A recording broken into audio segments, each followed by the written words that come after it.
आज हम किसी भी दिए हुए रासायनिक पदार्थ का आणविक द्रव्यमान निकालना सीखेंगे। देखिए इसका कोई उदाहरण देख लेते हैं। कोई एग्जाम्पल हमारे पास है, जैसे एथिलीन ग्लाइकॉल। पहले तो आपको इसके बारे में बता देता हूँ। एथिलीन क्या होता है? एथिलीन, एथ लिखा हुआ है, इसका मतलब कार्बन 2 होंगे। एक कार्बन और 2 कार्बन बना लिया अपन ने। फिर देखो ग्लाइकॉल, ग्लाइकॉल में क्या होता है? ओल लगा हुआ है, इसका मतलब OH समूह होगा, OH। और ग्लाई लगा हुआ है, इसका मतलब ये OH जो होंगे वो 2 होंगे। जब OH 2 होते हैं तब इसको ग्लाई बोलते हैं। और फिर ये ग्लाइकॉल, ग्लाइकॉल का मतलब 2H। तो एक OH इधर लगा दीजिए आप, और दूसरा OH इस कार्बन के इधर लगा दीजिए। वैलेंसी सेट कीजिए। ये वाला कार्बन है 2 बॉन्ड बना रहा है, तो 2 हाइड्रोजन दे दीजिए।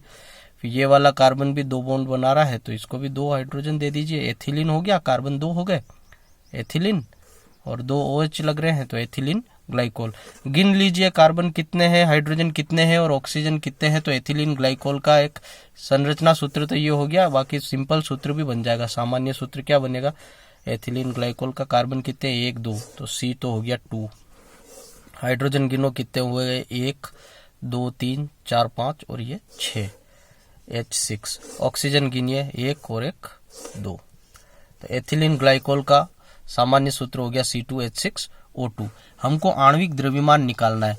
तो देखिए आणविक द्रव्यमान अब अपन कैसे निकालते हैं। C2H6O2 एथिलीन ग्लाइकोल का आणविक द्रव्यमान, ध्यान से देखिए। C2H6O2 का आणविक द्रव्यमान, देखिए कार्बन हमारे पास 2 हैं और कार्बन का जो अणुभार होता है वो होता है 12। ये अणुभार ही निकाल रहे हैं। आणविक द्रव्यमान का मतलब होता है अणुभार।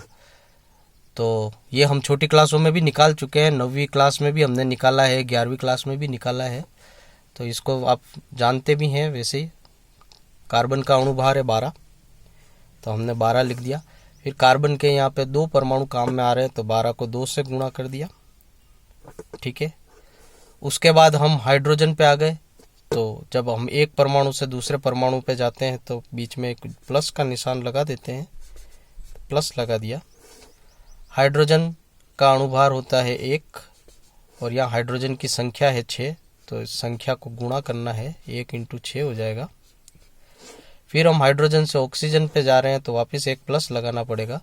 ऑक्सीजन का अणुभार आप जानते ही हो 16 होता है, 16 लिख दिया। और यहाँ पे 2 परमाणु काम में आ रहे हैं, 2 अणु काम में आ रहे हैं। अणु है तो अणु बोलेंगे। ऑक्सीजन के 2 अणु हैं, तो ये 16 × 2 हो गया। गुणा कर लीजिए। 12 को 2 से गुणा करेंगे तो कितना आएगा? 24, प्लस 6 का 1 से गुणा होगा तो 6 ही होगा, प्लस 16 का 2 से होगा तो 32 हो गया। फिर आप आगे बढ़ते हैं तो कितना हो जाएगा? 24 और 6 30 और 32, 30 32 62। तो ये हो जाएगा 62 ग्राम प्रति मोल, प्रति मोल। इसको ऐसे भी लिख सकते हैं, 62 लिख दिया, ग्राम के लिए G लिख दिया और मोल को ऊपर इन्वर्स कर दिया, मोल इन्वर्स, ठीक है। अब कोई दूसरा एग्जांपल ले लेते हैं। देखिए दूसरा एग्जांपल हमने लिया NaOH का आणविक द्रव्यमान। NaOH का आणविक द्रव्यमान निकालेंगे। आप देखिए Na, सबसे पहले Na का अणुभार होता है 23, परमाणु क्रमांक 11 होता है और लगभग उसका डबल उसका अणुभार होता है, तो 11 दूना 22 होता है। ये अणुभार इसका 23 हो गया। Na का 23 लिख दिया। एक अणु जो इंटू 1 लिखिए, न लिखिए कोई बात नहीं। अब आप Na से ऑक्सीजन पे आए। जब Na से ऑक्सीजन पे आते हैं जोड़ का निशान लगा देना। ऑक्सीजन का होता है 16, 16 इंटू 1 लिखो या नहीं लिखो, 16 का एकम 16 ही रहेगा। ऑक्सीजन से हम हाइड्रोजन पे आ गए। हाइड्रोजन कितना है? 1, सबको जोड़ लीजिए। 23 में 1 जोड़ा 24 और 24 में 16 जोड़े तो 40। तो ये NaOH का आणविक द्रव्यमान या अणुभार 40 हो गया। यूनिट क्या बनेगी? ग्राम बनेगी और प्रति मोल यानी कि मोल इनवर्स, ग्राम मोल इनवर्स। और कोई एग्जांपल ले लेते हैं। देखिए तीसरा एग्जांपल लिया CH3COOH का आणविक द्रव्यमान। देखिए अब इसको CH3COOH को हम थोड़ा सा और सिंपल लिख देवें। कार्बन हमारे पास कितने हैं? 2, तो कार्बन को 2 लिख दिया। हाइड्रोजन कितने? 3, तो ये और 1 ये 4, तो हाइड्रोजन को 4 लिख दिया। ऑक्सीजन कितने दिख रहे हैं आप खुद ही बता सकते हो, ऑक्सीजन कितने होंगे 2। ठीक है, ये इसका सामान्य सूत्र हो गया। अब अपन स्टार्ट करते हैं, एक एक का अणुभार और उनका परमाणु संख्या या अणु संख्या लिख देते हैं। कार्बन का अणुभार होता है 12, तो ये हमने 12 लिख दिया। और इंटू करना है ये संख्या से, कितनी संख्या है इसकी 2 से इंटू कर दिया।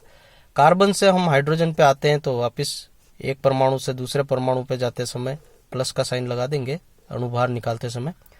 हाइड्रोजन का 1 होता है अणुभार, तो 1 लिखा, और हाइड्रोजन की संख्या यहाँ पे 4 है, तो 4 से गुणा हो गया, 1 × 4।